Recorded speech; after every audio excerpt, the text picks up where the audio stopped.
et dès maintenant. On n'y pense pas beaucoup, mais il y a déjà plus de 3 milliards de personnes dans le monde qui vivent dans des zones qui sont directement menacées par les changements du climat.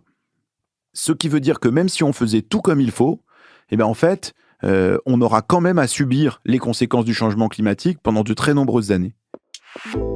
C'est de ça dont j'aimerais vous parler aujourd'hui. Précisément cette question-là. Comment on fait pour s'adapter ? Comment on va faire pour vivre dans un territoire où on sait que dans 10 ans, dans 15 ans, ça sera plus habitable ? On a souvent une vision un peu rapide des catastrophes climatiques. Il y a une inondation dans une ville, on reconstruira. Un incendie, on replantera. Mais à vrai dire, ce raisonnement ne tient pas vraiment la route. C'est pour ça que j'ai eu envie d'inviter Magali Reguetzazit, une géographe qui à l'origine est la meilleure spécialiste de la grande crue qu'a connue Paris au début du XXe siècle. Petit à petit, en partant de cette question, comment on fait pour répondre aux catastrophes, elle s'est spécialisée sur ce qu'on appelle l'adaptation des territoires. Comment on transforme les endroits où on vit.